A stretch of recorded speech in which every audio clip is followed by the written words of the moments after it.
ওই আমি সান্ডা খাই মুরগির আন্ডা। ইচ্ছিরে লাগছে বহুত ঠান্ডা।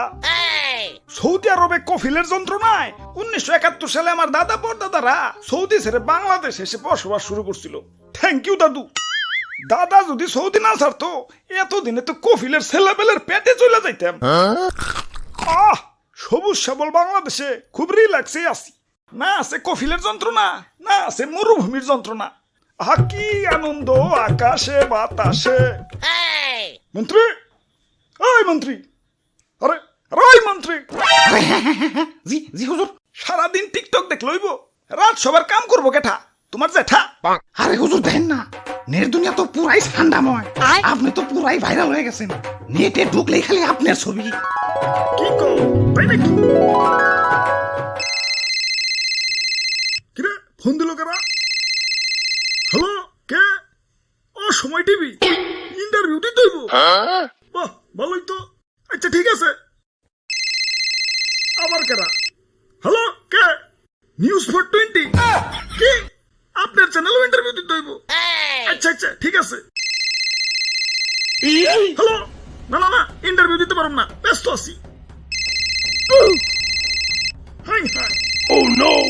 ফোনের উপরে ফোন আইতাছে। ধুর, ভাইরাল হয়ে যন্ত্রণায় আছি। ফোনের পর ফোন। এই বাঙালি নিউজ রিপোর্টার কি খাইয়াতে কোনো কাম নাই? কেউ ভাইরাল হইলি হয়, ওরে নিয়ে নিউজ বানাইতে বানাইতে জগা খিচুড়ি বানাই দেয়। মানুষে পাত দিয়েও সারা পারে না, ওইটাও নিউজ হয়ে যায়। বাবাই খালি নিউজ রিপোর্টাররা না, ইউটিউবাররাও। তাই ভাইরাল হয়ে ভালোই লাগতাছে। নিজের পুরো মেগাস্টার ফিল হইতাছে। সাকিব খান রে ফোন দিয়ে ক বরবাদ টুতে যেন আমারে রাখে। আরে হুজুর খবর কিছু রাখেন। বরবাদ টুতে আপনারা রাখবো, নিশ্চয় রাখবো। তো এই অ্যাক্টর হিসেবে না, খাবার টেবিলের খাবার হিসেবে। হ্যাঁ, দেশে ঠান্ডা ভাইরাল হওয়ার পর থেকে দেশের পাবলিকরাও আমাকে ধরে ধরে খাওয়া শুরু করছে। অনেকে তো ঠান্ডা ভেবে বেচারা ঘুষাবেও ছাড় দিতেছে না, ঘুষাবও খাইতেছে। কও কি সৌদির কফিল কি বাংলাদেশে বললো নাকি? হুজুর এই মাত্র খবর পাইলাম সুলতান দাইনে ঠান্ডা বিরিয়ানি চালু করছে। এতক্ষণে কাম হইছে, বংশ তো নির্বংশ হয়ে যাবে।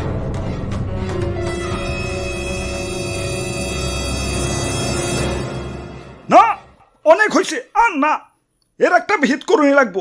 মন্ত্রী, আমার সৈন্যদের প্রস্তুত করো। যা যা আছে সব কিছু নিয়ে এয়ারপোর্টে হাজির হও।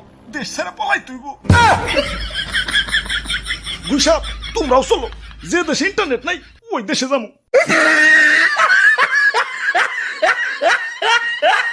দাদু ওয়েদারটা সুন্দর না? পিকনিক করবার মন চাইতেছে। ওরে বাপুরে, আমি এর মধ্যে নাই। ইয়া গতবার আমাদের দিয়ে মুরগি চুরি করাইছিলে, ইয়া ধরা পইরা কি দৌড়ানি দেয় না খাইছি। এই বুড়া বয়সে আমি আর দৌড়ানি খাইতে চাই না। আরে দাদু এত ব্যাকডেটেড হলে চলবো? মুরগি দিয়ে পিকনিক করার যুগ এখনো আছে নাকি? ফেসবুক টেসবুক চালাও না নাকি? বুঝছি ভাই, চাচা সান্ডা দিয়ে পিকনিক করবেন তো সেই মজা ভাই। কিন্তু সান্ডা পামো কোনে? সান্ডা তো মরুভূমিতে থাকে। এখন এই গরমে কি মরুভূমিতে যাবো নাকি? আর দাদু সান্ডা ধরতে আবার মরুভূমিতে যাওয়া লাগে নাকি? বাংলাদেশের জঙ্গলেই তো অভাব নাই। তাহলে তাহলে তাড়াতাড়ি চলেন ভাই, দেরি করুন যাবো না, আগে সান্ডা ধরে নিয়ে আসি। ইয়া কই, ইয়া দূর দূরান্ত তো কোনো সান্ডা দেখতাছি না। খারাপ, ওই দিকটা একটু দেখে আহি। ধুর, সান্ডার আন্ডাও তো খুঁজে পাইতেছি না। চলো দাদু পোল্ট্রি দিয়ে পিকনিক করি গে। আরে দাদু পাইছি পাইছি, ধরছি আলারে। আমি একা ধরে রাখবার পারতাছি না। দাদু তাড়াতাড়ি হো, তাড়াতাড়ি হো। ভাই ভাই শক্ত করে ধরেন, সাইরেন না ভাই, সাইরেন না। ওরে বাপুরে, আইট করে ধরো। দাদু তাড়াতাড়ি হো, তাড়াতাড়ি হো। শরীর অনেক শক্তি, একা ধরে রাখবার পারতাছি না।